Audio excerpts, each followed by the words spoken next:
So obviously, Politico had no problem with her initially posting the story. It would have been on the website. Editor would have seen it. Editor-in-chief would have seen it. The web design guy would have seen it. Or girl, not to be sexist. And nobody questions it. It goes up. It's all up long enough that it gets linked to online golf forums, which are conveniently disappeared, which are conveniently deleted. Everything about the story smacks of it's totally made up. There's no name of the journalist. There's no name of the location of the PGA 2009 tournament, which we could look up, but it's not in here. The original person didn't even put that information in. It involves this satanic cult that's doing something so horrible that they're able to shut everything down, but this political journalist goes, oh, I'm not going to call the cops. I'm not going to do anything. I'm going to post this on my website. Everyone who works on that story on the website okayed it. It gets deleted. That is totally false. That story is 100% false. There's nothing to back up any of it. That was the first thing that was floating around. And generally, there was this time period where creepypasta, like stories about lost episodes of television shows, was super popular. And it would always go like this. One day, there was a video of, Recess, the cartoon Recess. But the video I saw, all the characters were ultra-realistic people, and they got stabbed, and ultra-realistic blood spilled out. There was blood everywhere. It was dark and blood, and then that little nerd kid showed up as a demon, and he's ultra-realistic, and it got to the point where people were like, oh, great, ultra-realistic blood, yeah, they look like lifelike drawings, yeah. Like, it goes so overboard. They could have made the story more believable by saying a political reporter went into a basement and saw some sort of ritual, but no, this has to be like completely sick, disgusting Satan worshippers, so it goes overboard. So of course, the average person's going to look at that and go, that's completely made up. Then that was connected to, there was a female golfer who committed suicide named Erica Blasberg.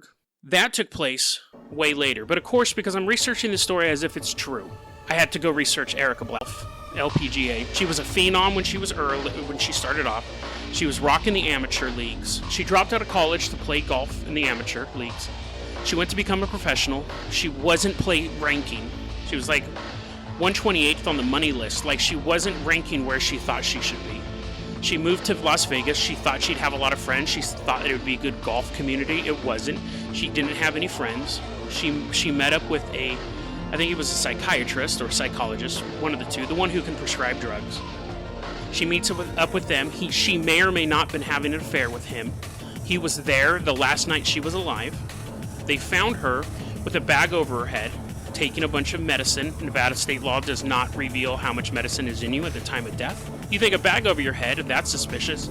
It's a suicide. Don't use this guy. I mean, again, I've said several times about don't commit suicide and how sad that is. But anyway, she had a bag over her head. It's a technique called rebreathing, because you put a bag over your head and you just keep breathing normally until you run out of oxygen. The drugs, the combination of the rebreathing and the drugs, will kill you. A lot of people don't know this. Elliot Rogers took a bunch of drugs and then shot himself with 2 guns. It doubles your chance of not being able to be revived. Even if they can cure the head wound, they can't pump his stomach at the same time. Or if they pump his stomach, he's still bleeding out. So people will use 2 techniques. And again, that's not a tip. I'm not trying to help you to commit more suicide. Don't do it. It's 100% not worth it. I've been in some dark times in my life too, guys. It's not worth it. Things always get better. Okay, so Erica Blasberg, though, unfortunately killed herself. Her psychiatrist, that guy, took her suicide note and took the drugs out of her house. The cops ended up finding out that he had removed that stuff. He said he removed it, so her parents didn't feel bad. It was really suspicious. He ended up getting found guilty of, obstructing an investigation. He served a year probation. And people go, that's golf rumors. He's part of the Illuminati connection. She was part of this thing called the Moreau Institute that studies psychic energy and all that stuff. Here's the thing. Again, if this is some high-level conspiracy, these are people who are able to, say, Tiger Woods, reveal your darkest secrets, so no one will know about this. Why do we know about Erica Blasberg and the psychiatrist? She could have just had the inquest and said, she committed suicide. There would be no suspicions whatsoever. The judge would have never arrested him or anything like that. So yes, that psychiatrist was acting suspiciously. He probably was having an affair with her. He was married, she wasn't. She had had affairs with 2 other men in that area. I don't think that's connected to golf rumors. I don't think that's connected to the Moreau Institute. I don't think that's connected to any sort of conspiracy. It was just a sad woman taking her own life. So we've disputed the initial creepypasta because it's not detailed enough, and in the small amount of detail they do give, it is. Oh, and then it's super creepy. Watch out! Don't investigate this because super creepy Satanists will kill you and ultra-realistic blood will shoot out of you. It's not verifiable and it's completely comic bookish. Erica Blasberg has nothing to do with that. The only connection she has to any of that is that she was a golfer. Then another rumor popped up, and this one was saying, oh yes, the Satan worshipping story was made up. It was the cover for this one, so of course now I'm reading this one. The golf rumor has to do with a psychic named Robert Golf.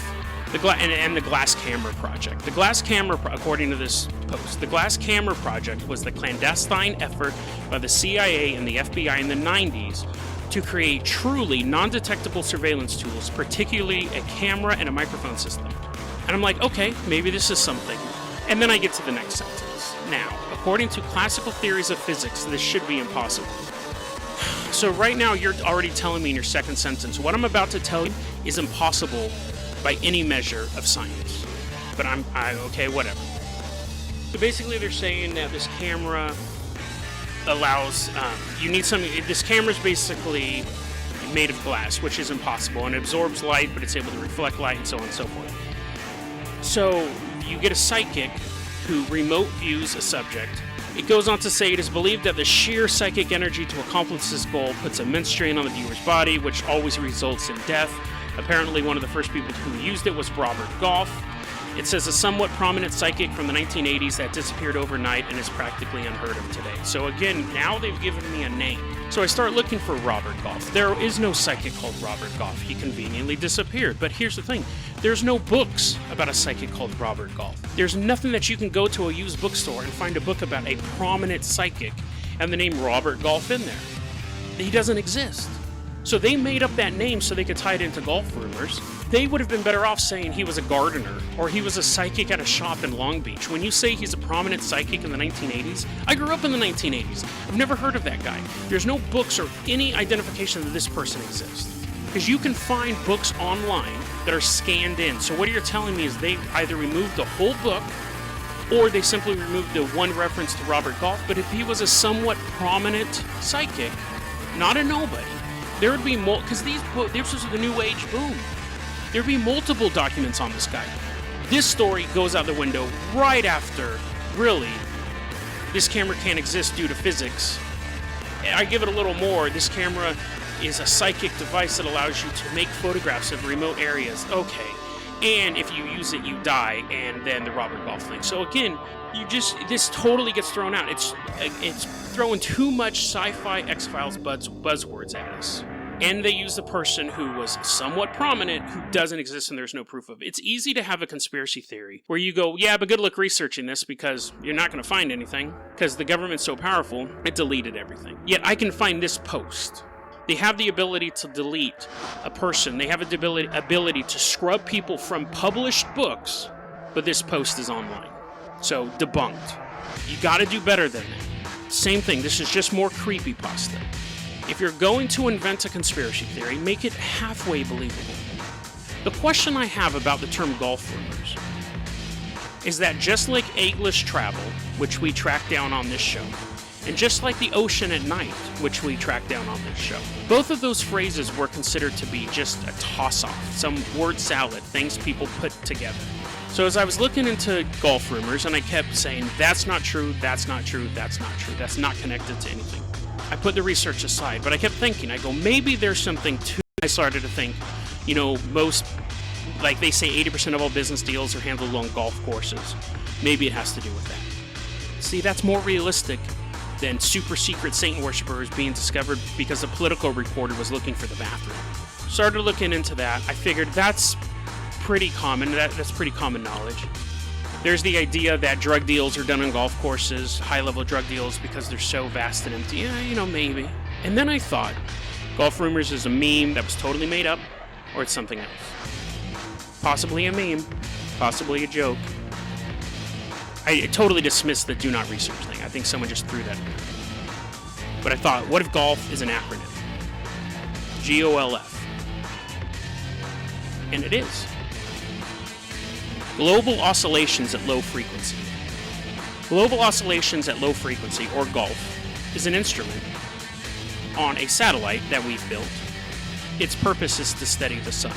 Its purpose is to study the gravity oscillations within the sun. It's been up since the late 90s.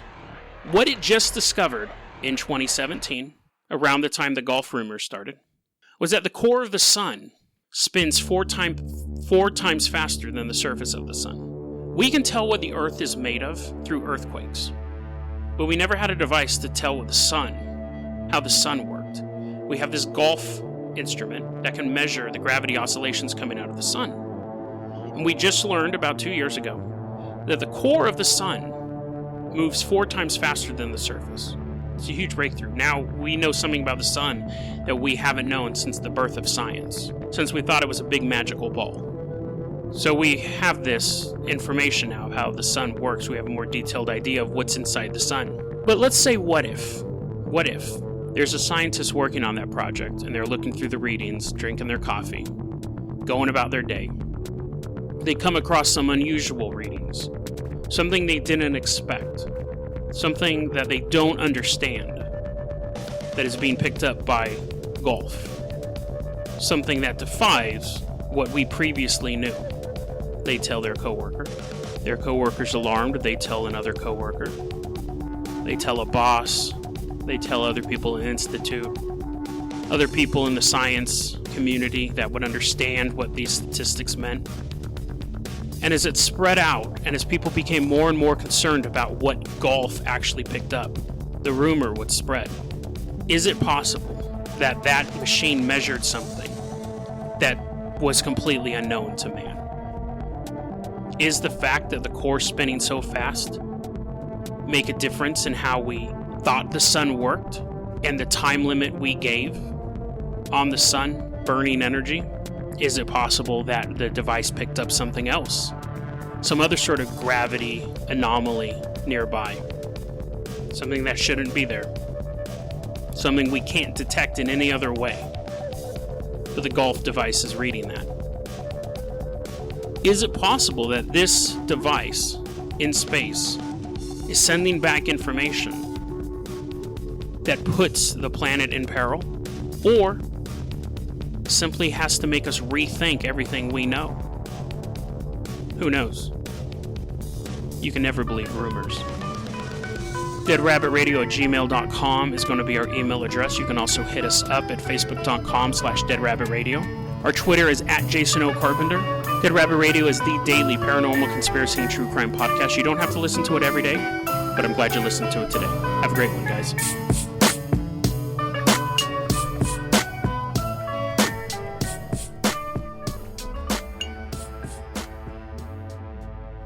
Hey everyone, welcome back to another episode of Dead Rabbit Radio Classics, where we look at some of our classic episodes, dig through them, and see what we find. Some new little intros. You know, the next couple of classic episodes, I want to focus on personal experience stories. A lot of you guys really like those, and I haven't done one in a long time, because the problem with personal experiences, eventually you run out of them. I think I have a few more stories in me, but it seems to be a popular thing. You guys really like them, but I mean, I can't make them up. At a certain point, they just stopped happening to me. And this, I've done 380 episodes of Dead Rabbit Radio. This story still perplexes me. The episode you're about to listen to. I love this episode for a couple different reasons. One, I still don't know what happened. I lived through it. I can't figure it out. Two, I think it lets you guys know a little bit of who I used to be. Because I come on here and I'm like, hey everyone, Dead Rabbit Radio, doing these ghost stories, and I'm like, oh, but I don't think that's true. When this story's taking place, when I'm investigating this thing about Comet Elenin, I was a hardcore conspiracy theorist. I existed in the real world. I had a job. I wasn't always bugging everyone about Building 7. I could go out and do things, but I believed in all the conspiracy theories, all the paranormal stories, all the Bigfoot sightings. I wasn't skeptical about anything at all. To where I'm at now, where I can make a show and I'm like, That guy was not abducted by Bigfoot and turned into a secret agent. That's ridiculous. Back then, I'd be like, well, the U.S. government does have that Bigfoot training facility I read about on Godlike Productions. So I think it's a good contrast